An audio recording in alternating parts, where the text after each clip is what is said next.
We've been studying how colleges educate their students. What do they know coming into college, and what do they know leaving college? So we've been doing that for the last couple of years.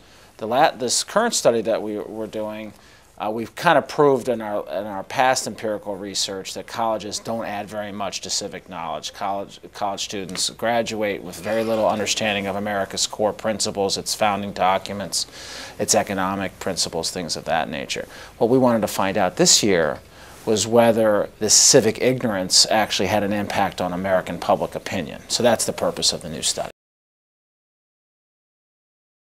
So this is a random sample of 2,500 Americans. We contract that out to a polling company, but then we crunch the numbers and we do the analysis. So they basically do the surveying, asking the questions, and then we take the results and do our statistical magic.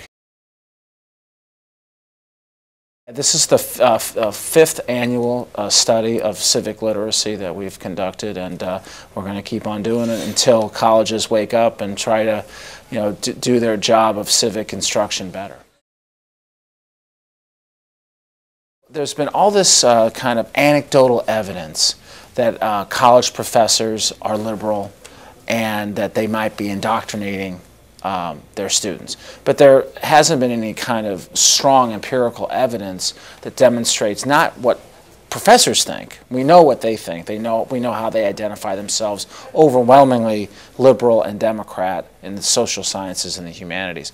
But we haven't been quite sure about how that filters or trickles down into the college graduates themselves. And so our research this year shows that not only do colleges make graduates more liberal in terms of their identification and Democrat, but it also influences how they answer and how they approach certain hot button issues that maybe we can get into.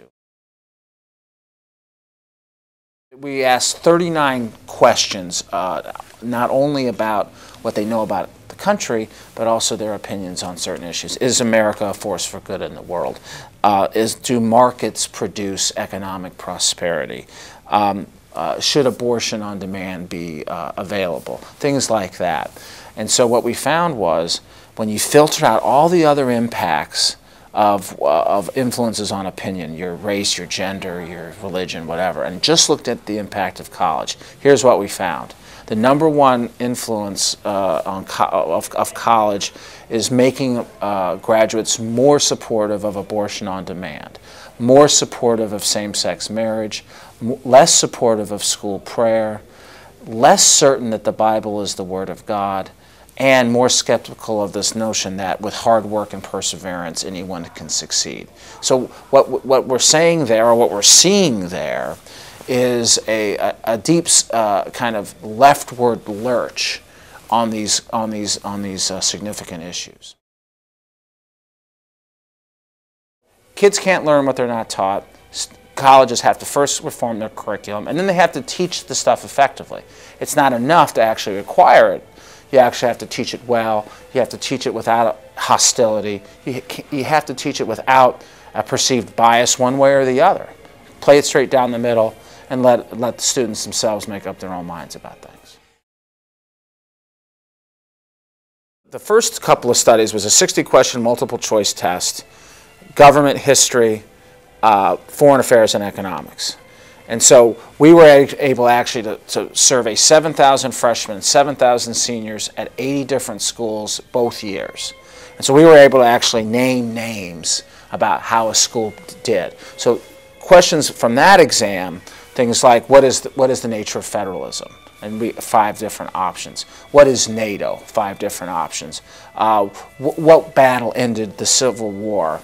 And 5 options. So a series of kind of multiple choice tests, some more difficult, most pretty basic.